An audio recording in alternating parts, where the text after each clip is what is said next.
فيديو جديد بعنوان أكبر عقوبات حدثت في تاريخ كرة القدم في قناة اليوتيوب بإذن الله. فيلا بقى نبدأ من غير كلام كتير. قبل ما نبدأ نصلي على النبي عليه أفضل الصلاة والسلام، وندعي لإخواتنا في فلسطين ربنا ينصرهم إن شاء الله. وما تنساش تعمل لايك وشير وسبسكرايب للفيديو لو عجبك، تكتبلي في الكومنتات موضوع فيديوهات جديدة نعملها في القناة إن شاء الله. نبدأ بنخش في موضوع على طول من غير رغي كتير. أول عقوبة معانا وهي تقدر تتوقعها من غير ما نقولها، اديك كام ثانية كده تتوقع. أول عقوبة معانا نبدأ بدييجو أرماندو مارادونا في كأس عالم 1994. ده كان كأس العالم الأخير لدييجو أرماندو مارادونا مع منتخب الأرجنتين. ده اكتشفوا في تحليل دم ليه قبل ما يلعب ماتش في كأس العالم ده إن في دمه مادة مخدرة، مادة من المخدرات، يعني كان بيشرب مخدرات، فاكتشفوا في دمه المادة ديت، فاتمنع من اللعب في بعد كده المباريات يعني. وده كان آخر كأس عالم ليه. رقم 2 معانا هو زين الدين زيدان في كأس عالم 2006 فرنسا ضد إيطاليا، لما كان بيلعب ضد منتخب إيطاليا، و في لاعب اسمه ماتيرازي ده استفزه وشتمه وقال له كلام خلى زيدان يتعصب ويضربه، فاتطرد في الماتش ده. وبعد كده زيدان كان آخر كأس عالم ليه واتمنع من اللعب 3 ماتشات، اتوقف يعني 3 ماتشات من اللعب، وده كان آخر كأس عالم لزين الدين زيدان. رقم 3 عقوبة لاعب سواريز في كأس عالم 2014. سواريز طبعا معروف ان هو بيعض اللعيبة، فعض مين بقى؟ مدافع منتخب ايطاليا كيليني، فتوقف سواريز للعب 3 مباريات زيه زي زين الدين زيدان قبل كده برضه، فاتوقف بسبب العض. ده رقم 3. رقم 4 معانا هو إيريك كانتونا مهاجم مانشستر يونايتد السابق. ده كان بيلعب في ماتش وركل، يعني ضرب لاعب في فريق الخصم بركلة كونغ فو زي بتاعة الكرتون كده. فخد العقوبات بقى، اتوقف ماتشات واتغرم غرامة مالية وخلوه يشتغل خدمة اجتماعية يخدم الناس في المدينة بتاعة مانشستر، كل ده بسبب ركلة كونغ فو. ده رقم 4. رقم 5 معانا هو تلاعب في النتائج وتلاعب في نتائج الماتشات في الكالشيو سنة 2006.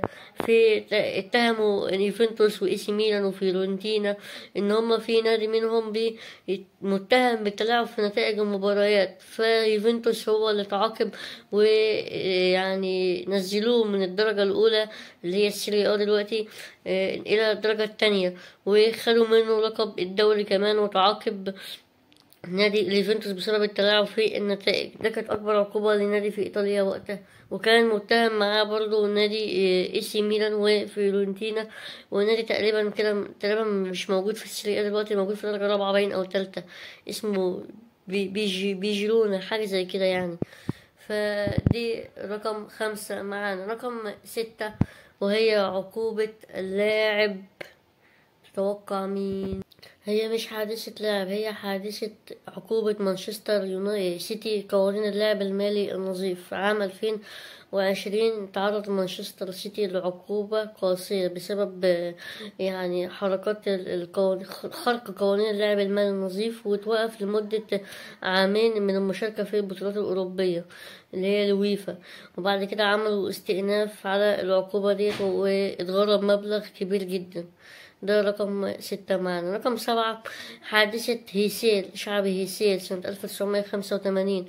ده في مباراة دوري الأبطال بين يوفنتوس وليفربول، يعني في ملعب هيسيل ببلجيكا عام 1985. يعني حصل شغب بين جمهورين سبب في وفاة 39 شخص وإصابة المئات. نتيجة كده بقى اتمنع نادي ليفربول من المشاركة في البطولات الأوروبية 6 سنوات، وبقية الأندية الإنجليزية من المشاركة في البطولات عامة الأوروبية 6 سنوات. ده بسبب حادثة شعب هيسيل. أيضا استكمال حادثة الفساد وكده في 2015، في برضو حادثة فساد في 2015 تم اتهام مسؤولين كبار في منطقة الفيفا بتلقي رشاوي وتورطهم في قضية فساد. من ضمنهم ميشيل بلاتيني، ده كان رئيس الاتحاد الأوروبي لكرة القدم. ميشيل بلاتيني ساعتها، واتهم في قضية فساد، واتمنع من حظر أي نشاط كروي. طبعا ده قضية فساد إدارية زيها زي بتاعة الكالشيو برضه، لما يوفنتوس اتوقف واتنزل الدرجة التانية في الدوري الإيطالي. آخر عقوبتين معانا، رقم 9 هو عقاب نادي تشيلسي، لأنه كان بيجيب لعيبة شباب بسن صغير أو يسجلهم في العقود بتاعتهم بسن أكبر من سنهم، فيعني انتهاكات انتقالات شباب بسبب سنهم، وتوقف لفترتين، يعني توقف قيد فترتين قيد بسبب الموضوع ده. فده الكلام ده كان في 2019. آخر حاجة عقوبة نادي رينجرز الاسكتلندي. النادي ده تعرض لعقوبات إدارية جامدة جدا، تسببت في إن هو النادي أفلس ونزل الدرجة الرابعة، وده وجه له مشكلة مالية جدا، فالنادي بقى مفلس، واضطر إن هو يرجع يكون نفسه من جديد وعشان يرجع مكانته الطبيعية. ده كل اللي معانا النهارده في الحلقة، يا رب تكون عجبتكم. فما تنسوش تعملوا لايك وشير وسبسكرايب، وتقولوا في الكومنتات الحلقة عجبتكم ولا لأ، وايه اللي عايزين نطوره، وموضوع حلقة جديدة ان شاء الله. السلام عليكم.